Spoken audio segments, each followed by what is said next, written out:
এই রান্নাটা আমি ছোটবেলায় খেয়েছিলাম। বাবা একদিন বলল, এইভাবে বানিয়ে তোর বন্ধুদেরকে দেখা। তাই বানিয়ে ফেললাম কুমড়ো বীজের বড়া দিয়ে আলুর তরকারি।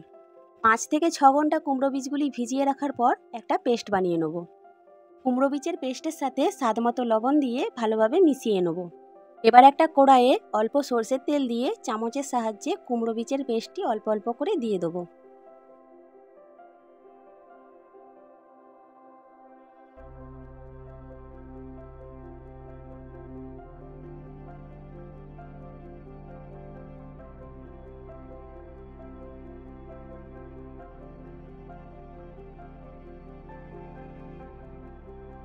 কুমড়ো বীজের পেস্ট দেওয়ার পর অল্প আঁচে এক পিঠ ভেজে নিয়ে আবার উল্টিয়ে আরেক পিঠ ভেজে নিতে হবে।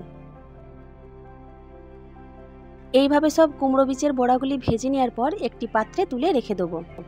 আবারও কড়াইয়ে অল্প সরষের তেল দিয়ে আলুগুলিকে লবণ আর হলুদ দিয়ে ভালো করে ভেজে নেব।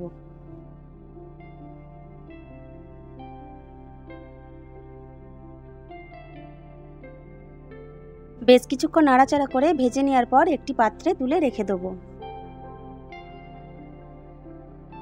ওই কড়াইতেই সরষের তেল, জিরে, তেজপাতা, শুকনো লঙ্কার ফোড়ন দিয়ে পেঁয়াজগুলিকে দিয়ে দেবো।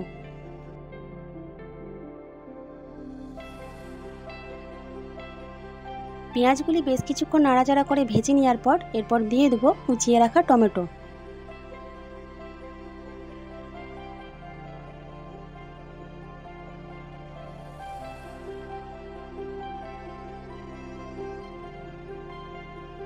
পেঁয়াজ আর টমেটো ভালোভাবে ভাজা হয়ে গেলে এরপর দিয়ে দেবো আদা রসুন পেস্ট। এবার মশলাটি ভালোভাবে কষে নেব। একটুক্ষণ নাড়াচাড়া করে কষে নেওয়ার পর দিয়ে দেবো হলুদ গুঁড়ো, লঙ্কা গুঁড়ো, জিরে গুঁড়ো, ধনে গুঁড়ো আর কাশ্মীরি লঙ্কার গুঁড়ো।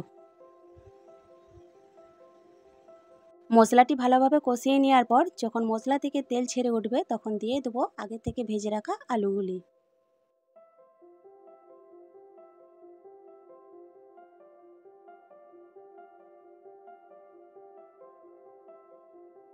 মশলার সাথে আলুগুলি ভালোভাবে কষিয়ে নেব।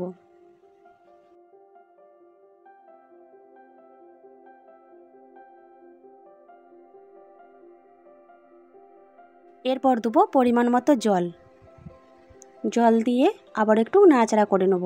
তারপরে দেবো স্বাদ মতো লবণ। এবার ঢাকা দিয়ে বেশ কিছুক্ষণ ফুটিয়ে নেব।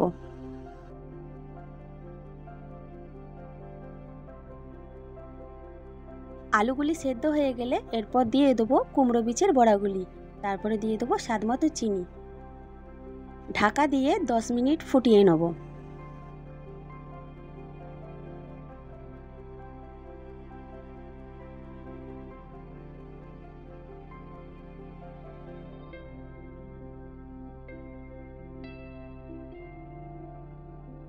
10 মিনিট পর ঢাকা খুলে উপর থেকে ছড়িয়ে দেবো গরম মশলা। তাহলেই তৈরি হয়ে যাবে কুমড়ো বীজের বড়া দিয়ে আলুর তরকারি।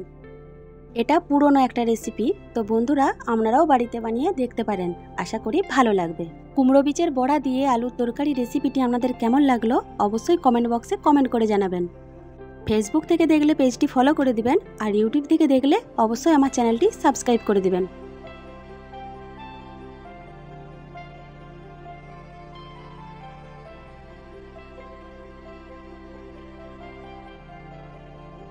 আগামীকাল হাজির হব আবার একটি নতুন রেসিপি নিয়ে। তো সবাই ভালো থাকুন, সুস্থ থাকুন।